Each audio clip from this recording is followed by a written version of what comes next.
ഉമ്മ സ്വീകരിച്ചാക്കല്ലേ? ഇജൊരു പേടിയും പേടിച്ചണ്ട സുൽഫിയ, ഒക്കെ ഞാനേറ്റു. ആ ധൈര്യത്തിലാ ഞാൻ എന്റെ ഒപ്പം പോരുന്നത്.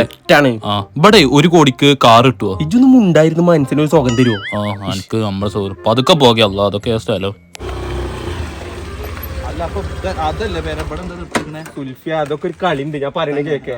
ഡയറക്റ്റ് ഉമ്മാന്റെ മുന്നിലേക്ക് കയറി ചെന്നാലേ അതിനിപ്പോ എന്തൊരു സർപ്രൈസ് ഇല്ലല്ലോ. 6 കൊല്ലത്തിന് ശേഷം കാക്കുനെ കാണില്ലേ, അപ്പൊ ഉമ്മാക്ക് ഒരു സർപ്രൈസ് ഒക്കെ വേണ്ടേ? അപ്പൊ എന്തായാലും ഉമ്മാക്ക് ഇപ്പൊ കാക്കുനോട് ദേഷ്യവും കാര്യങ്ങളൊന്നും ഉണ്ടാവില്ല. അപ്പൊ ഒരു കാര്യം ചെയ്യും, ഞാൻ പോയിട്ട് ഉമ്മാനോട് നൈസിൽ കാര്യങ്ങളൊക്കെ പറഞ്ഞിട്ട് സെറ്റാക്കി ഞാൻ ഇവിടുന്ന് വിളിച്ചാ അങ്ങനെ ഒരൊറ്റ സൗണ്ട് ഇല്ലല്ലോ, അപ്പൊ വന്നോളൂ.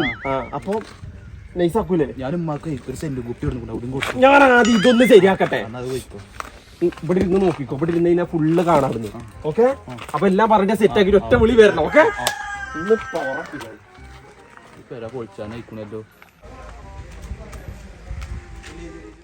എന്തായാലും ഉമ്മ ഞാൻ സ്വീകരിച്ചാക്കരം. ഞാൻ പോയിട്ട് 6 കൊല്ലായില്ലേ, ഇപ്പൊ പഴയ സ്നേഹമൊക്കെ അങ്ങോട്ട് വന്നിട്ടുണ്ടാവും.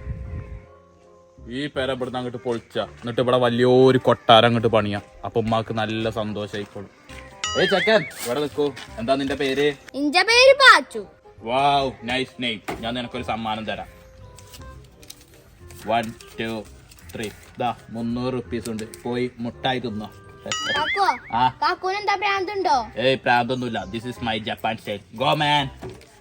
അടക്ക് ഒരു 2000 കൊടുത്തോ, നിന്റെ ഉമ്മാക്കും കൊടുത്തേക്ക്. ഓക്കെ, അവിടെ എന്താ ഇതാവും. മനസ്സിന്റെ മണിയറയിൽ സുന്ദരിയായ പാത്തുമ്മ താത്തണ്ട്. പറിച്ചോനെ, ഈ പുല്ലൊക്കെ ഞാൻ ഒരാഴ്ച മുമ്പ് ഇത് പറിച്ചിട്ടതാണല്ലോ, പിന്നെ ഇതൊന്നിട്ട് എങ്ങനെ ഉണ്ടാവുന്നു? ഓലക്കന്റെ മൂട് അതിനോടൊന്നും പറഞ്ഞാൽ കേൾക്കൂലല്ലോ. നിങ്ങളെന്താ പുല്ലരച്ചേനു? അല്ലടാ, ഞാൻ ഇവിടെ ചോറ് വെക്കുക. ചെറുക്കാണ്ടി തന്നാണില്ലേ പുല്ല് പറിച്ചേനാണ്. എന്തിത്തമ്മ നിങ്ങൾക്ക് എന്തൊരു ഗൗരവോ? നാലേ നിങ്ങൾക്ക് എന്തൊരു സന്തോഷ വാർത്ത ഉണ്ട്. സന്തോഷ വാർത്ത? പെൻഷൻ പൈസ വന്നോ? ഈ പെൻഷൻ പൈസ തേങ്ങി വാങ്ങിയൊന്നല്ല, ഇത് കേട്ടാങ്ങൾ ഞെട്ടും. ഞാൻ നെട്ടണമെങ്കിൽ ഇച്ചൊരു 10 കോടി റുപ്യ ലോട്ടറിയിൽ വെച്ചണം. ഞാൻ നെട്ടുക. അതിലും വലിയ പമ്പറാണിത്. 20 കോടിയാ? ഞാൻ പറയണ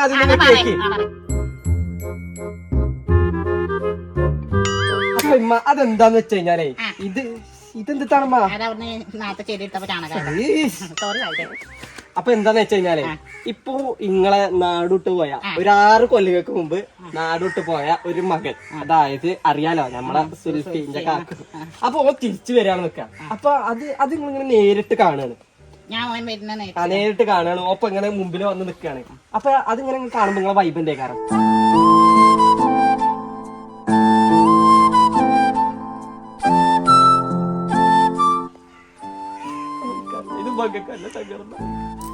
സന്തോഷം കണ്ടോ. അല്ലെങ്കിൽ ഉമ്മാക്ക് സുൽഫിനെ അങ്ങനെ മറക്കാൻ പറ്റൂല. ഷാഹിദിനെ ഇപ്പൊ കെട്ടിപ്പിടിച്ചു.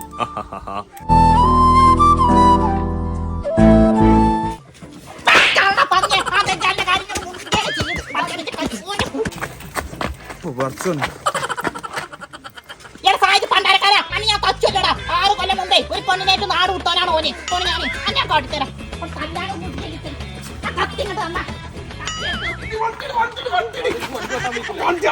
നല്ല വ്യക്തമുണ്ടോ?